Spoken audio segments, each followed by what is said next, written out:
তোমার চাচার সঙ্গে দেখা হলে গুড মর্নিং বলতে হবে না, বলো মুহাম্মদ সাল্লাল্লাহু আলাইহি ওয়াসাল্লামের শেখানো আসসালামু আলাইকুম, এটা বলো। সালাম সবাইকেই দেবো আমরা ইনশাল্লাহ। বউকে দেওয়া যাবে না, বউকে দেওয়া যাবে, বউকে দেওয়া যাবে না। বউকে দিলে খুব বুঝে মনীষার লজ্জা লাগে, লজ্জা লাগে না? ও এক বালিশে মাথা দিয়ে শোয়া যায় তখন লজ্জা লাগে না? হ্যাঁ, গলা ধরে বসে গল্প করা যায় তখন লজ্জা লাগে না? হ্যাঁ, একসঙ্গে গোসল করা যায় তখন লজ্জা লাগে না? প্রেমের গল্প করা যায় তখন লজ্জা করে না? আর আসসালামু আলাইকুম মৌলী সাহেব কি করে বলবো? খুব লজ্জার ব্যাপার না? সবাইকে সালাম দেয়, বউকে দেয় না, তাই না? আমাদের পশ্চিম বাংলার প্রায় ফ্যামিলিতে স্বামী স্ত্রী অশান্তি হচ্ছে না? হচ্ছে কি হচ্ছে না? হচ্ছে। আজকে থেকে আর হবে না। আপনি একটা আমল করুন আজকে থেকে, ছোট আমল, আমলটা করুন, দেখবেন আর হবে না ইনশাল্লাহ।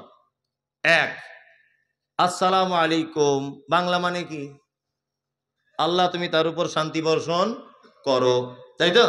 আর ও প্রতি উত্তরে কি বলবে? ওয়ালাইকুমুস সালাম, আল্লাহ তোমার উপরও শান্তি বর্ষণ করুক।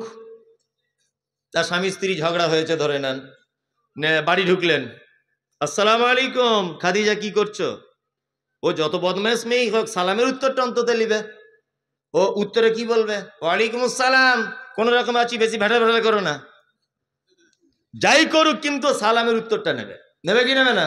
তাহলে আপনি যদি দিনে 10 বার যদি এটা বলেন যে তোমার উপরে আল্লাহর তরফ থেকে শান্তি বর্ষণ হোক, আর ও যদি বলে তোমার উপরেও হোক, আর একবার যদি কবুল হয়ে যায় তাহলে আর অশান্তি থাকবে? থাকবে? থাকবে না। এই পদ্ধতিটা সত্যি খুব ইম্পর্টেন্ট একটা পদ্ধতি। আপনার স্ত্রীকে বেশি করে সালাম দেবেন। কি বললাম বুঝলেন? 2, নিজের বাড়িতে হোক অপরের বাড়িতে হোক, লা তাদখুলুল বুয়ুতা গায়রা বুয়ুতিকুম, নিজের বাড়ি হোক অপরের বাড়ি হোক, যখন ঢুকবেন কি বলে ঢুকবেন? আসসালামু আলাইকুম। কেন বলতে হবে এটা? আগে আপনাকে বলেছি সারা পৃথিবীর সব থেকে উত্তম জীবন ব্যবস্থা, তার নাম হলো ইসলাম। আপনার বাড়িতে একটা বেটি রয়েছে, আপনার বয়সটা 16 বছর, আপনি বাড়িতে নাই, আপনার বিবি আর আপনার বেটি দুজনা শীতকালে গোসল করে বারান্দায় বা বাড়ির আঙিনাতে রোদ্দুরে বসে আছে চুল খোলা অবস্থায়। আপনার 16 বছরের বেটির বুকে ওড়না নাই, আপনার বাড়িতে বৌমা রয়েছে গায়ে চাদর নাই, শাশুড়ি আর বৌমা দুজনে বসে আছে মোটামুটি আগলা অবস্থায়। আগলা মানে ইম্পর্টেন্ট জায়গাগুলোতে সব ঢাকা রয়েছে, কিন্তু তার বগলে ফাঁকা, এইদিকে তার পেট ফাঁকা, এইদিকে হাঁটুর নিচে ফাঁকা, তেল মাখছে শীতকালে রোদ্দুরে বসে বসে। আর আপনি যদি হঠাৎ করে বাড়ির ভিতরে ঢুকে যান, আর আপনার বেটি যদি এই অবস্থায় থাকে আর আপনার বৌমা যদি এই অবস্থায় থাকে, তাহলে বলুন তো দেখি বৌমা আর আপনার বেটি লজ্জা পাবে কি পাবে না? ইসলাম বলেছে তুমি দরজায় দাঁড়িয়ে থেকে বলবে আসসালামু আলাইকুম, ও আয়েশার মা আমি বাড়িতে চলে এসেছি, তাড়াতাড়ি করে দরজা খোলো। তোমার স্ত্রী আস্তে আস্তে করে দরজা খুলতে আসবে, তোমার মেয়ে চলে যাবে ঘরের ভিতরে, ঘরের ভিতরে গিয়ে তার প্রয়োজন মতো পোশাক পরে নিবে, গায়ে ওড়না নিয়ে নিবে। আর তখন যদি আপনি বাড়িতে প্রবেশ করেন, আপনিও লজ্জা পাবেন না, আপনার বেটিও লজ্জা পাবে না। এই জন্য ইসলাম বলেছে নিজের বাড়িতে হোক অপরের বাড়িতে হোক তোমরা সালাম দিয়ে প্রবেশ করবে ইনশাল্লাহ। আজকে থেকে এই আমলটা করব, সবাই সবাইকে সালাম দিব ইনশাল্লাহ। চলুন 2, ইয়াদাতুল মারিজ, অসুস্থকে দেখতে যাও। পাড়া প্রতিবেশী কেউ যদি অসুখে পড়ে যায় তাহলে আমরা তাকে দেখতে যাব। এগুলো ফ্রি নাকি? পয়সা খরচা হবে না। ফজরের নামাজ পড়ে গেলেন, পাড়ার একটা আব্দুল্লাহ বলে লোক অসুখে পড়ে আছে, বিছানায় পড়ে আছে, গেলেন, গিয়ে তার মাথায় হাত দিয়ে বললেন লা বাসা তাহুরুন ইনশাআল্লাহ, ভাই টেনশন করো না, আল্লাহ তোমাকে ভালো করবে। চাচা কোন ডাক্তার দেখাচ্ছ? মামু এখন খেতে টেতে পারছো? একটু জিজ্ঞেস করলেন, বাড়ি চলে এলেন। বিশ্ব নবী তিনি বলেছেন রুগী তো কল্যাণ যা পাবে পাবে, যে দেখতে গেছে ও বেশি কল্যাণ পাবে। লাভ হলো না লস হলো? আসমানের ফেরেশতারা পর্যন্ত দোয়া করবে, কল্যাণ কামনা করবে। কার জন্যে? যে দেখতে গেছে তার জন্য। আল্লাহু আকবার। এইবার আপনাদেরকে আর একটা কথা বলি, ইজাবাতুদ দাওয়াতি, কেউ দাওয়াত দিলে গ্রহণ করবে ইনশাল্লাহ। হ্যাঁ ইনশাল্লাহ। দাওয়াতের ব্যাপার ইনশাল্লাহ তো বলতেই হবে, গরুর গোস্তের ব্যাপার আছে, তাই না? ওই দেখি তো মাদ্রাসার জলসা টলসা হলে মানে গেট ভেঙে ফেলছে এরকম করে, কিছু কিছু মাদ্রাসা মনে হচ্ছে জীবনে খাই নাই, ও গরুর গোস্ত চোখেই দেখিনি, এরকম একটা মনে হয় আর কি।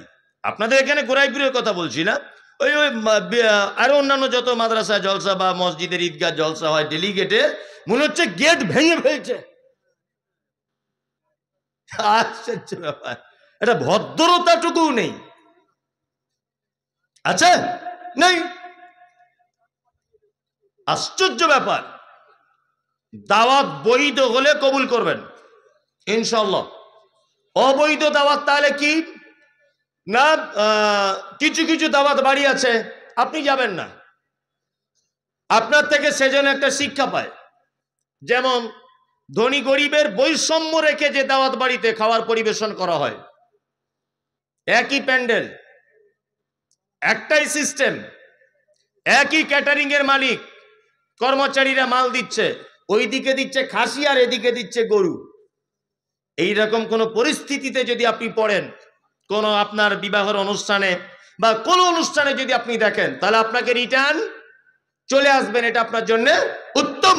কারণ ইসলামে কোনো বৈষম্য নাই। গরিবের যে সম্মান, ধনীর একই সম্মান, লম্বা কালো বেঠে পরিষ্কার, সাদা চোখ কালো চোখ কটা চোখ, কারোর কোনো ডিফারেন্স নেই, আরব অনারব কোনো ডিফারেন্স নেই। আল্লাহর নিকটে ওই লোক সব থেকে উত্তম যার ভিতরে তাকওয়া পরহেজগারিতা বেশি, আল্লাহ ভীরুতা বেশি। দুই, এমন একটা বৈঠকে আপনাকে দাওয়াতের জন্য আহ্বান করা হলো, যে বৈঠকে বা যে দাওয়াত বাড়িতে আপনি গিয়ে দেখছেন বাদ্যযন্ত্র বাজছে। এখন তো গান বাজনা ছাড়া বিয়ে শাদী হয় না, তাই না? আপনাদের এলাকাতে হয়তো হয় না, আমাদের ওদিকে হয়, সব জায়গায় হয় না, কিছু কিছু বাড়িতে আস। আল্লাহু আকবার। মানে কি বলবো, মানে সত্যি আগেকার দিনে মেয়েদের যে নারীদের যে মর্যাদা ছিল, এখন আর সেটা আছে না। এই মোবাইল প্রথম যখন সুইচ আলা মোবাইল ওঠে, তখন মানুষ এইভাবে কথা বললে পাড়ার লোক দেখতে যেত, এইরকম করে কথা বলছে, এ আমার কি, দেখতে যেত না। তারপরে যখন এই স্ক্রিন টাচ মোবাইলটা উঠে গেল, তখন লোক আশ্চর্য হয়ে গেল, ইউরি বাবা হাত দিলে আলো জ্বলছে, ও ছবি বার হচ্ছে, ইউরি বাবা, তাই না? আচ্ছা, এখন আর সেই আশ্চর্য ব্যাপারটা এখন আর আছে নাই। প্রথম প্রথম যখন অ্যাপেলের মোবাইল ওঠে, তাই না, অ্যাপেলের সেট যখন ওঠে, তখন ওটার খুব দাম ছিল না, খুব দাম। ওরে বাবা, অ্যাপেলের সেট, ও ও 2-3 মিনিট, কে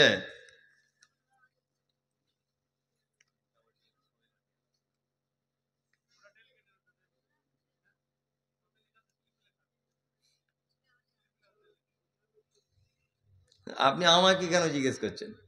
হেড মহল্লা বসে আছে, আমি আমাকে কেন জিজ্ঞেস করছেন? আমি কি বড় আলেম নাকি? আমি